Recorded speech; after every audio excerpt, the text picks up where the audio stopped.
Welcome back to Superbly Said Advanced English Vocabulary and Phrases. Hey there. Yeah, and today's vocabulary comes straight out of a recent SpeakDuo lesson. That's right. And remember, everyone, you can always head over to SpeakDuo.com. It's a great place to meet people practicing English over video calls. Really helps build that speaking confidence. It really does. So today, we're digging into some more advanced stuff, focusing on the nuance. Yeah? Exactly. It's for those high-level learners who want to get beyond just knowing the word. It's about using it just right. Precision and meaning, whether you're like in a meeting or even doing something like an IELTS speaking test. Okay, so let's kick off with our first phrase. To move on to something. Right. To move on to. This one signals quite a deliberate change, doesn't it? You're shifting to a new topic or activity, but only after finishing the previous one. Yeah, completion is key there. Like in a work context. You might say, okay, the quarterly report is done. Let's move on to setting next year's budget priorities. Very clear progression. And that makes the speaker sound, well, decisive and organized.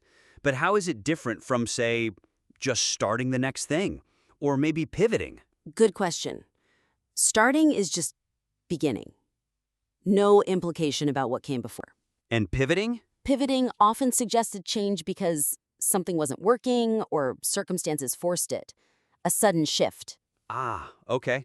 Whereas moving on to feels more planned, more controlled, like you're intentionally progressing. Exactly. So for an IELTS example, discussing goals, you could say, Something like, after I finish one stage, I like to take a short break, then I move on to the next part with a clear plan. Shows you manage your process. Perfectly put. That structure shows control.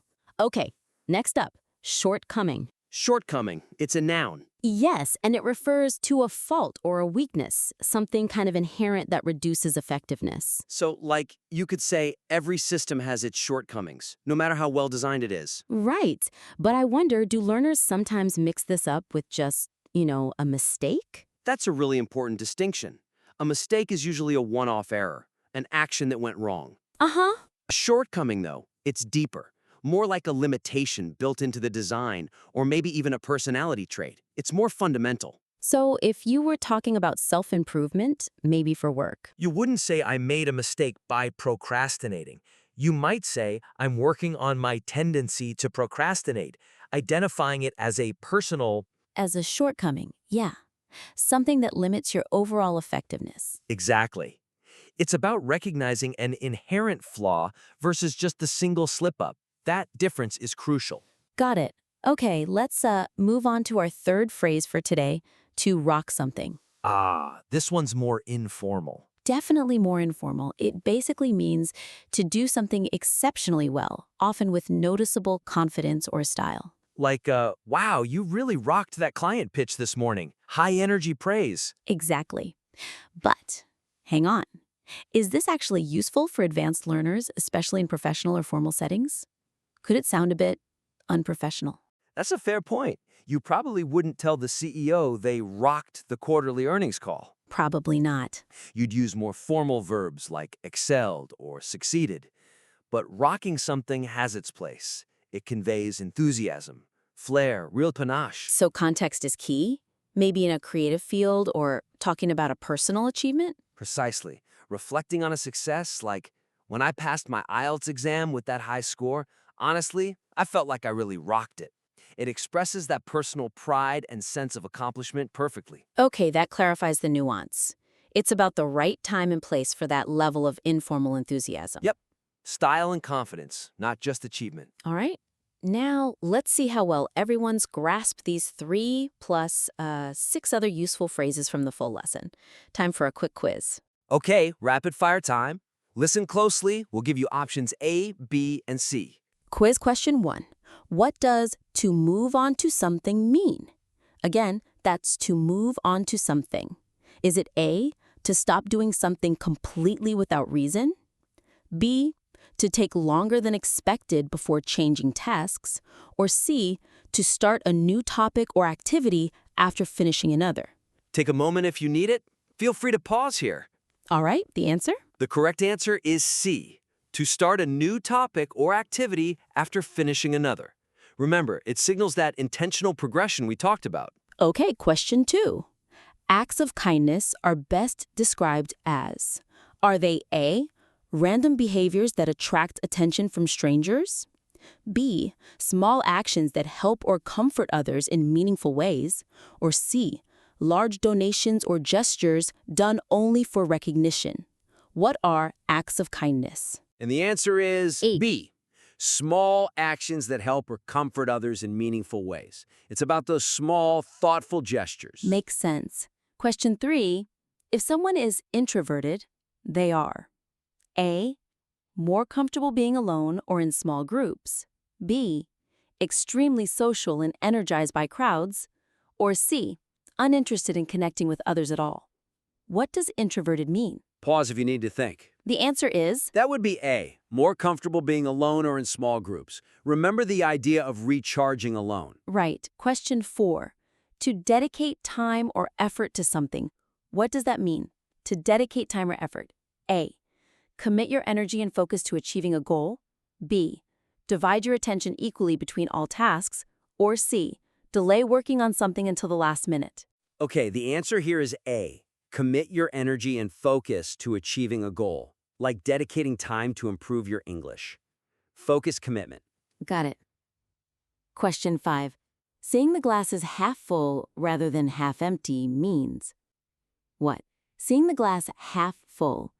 Is it A, ignoring problems by pretending they don't exist? B, choosing to focus on the positive side of things?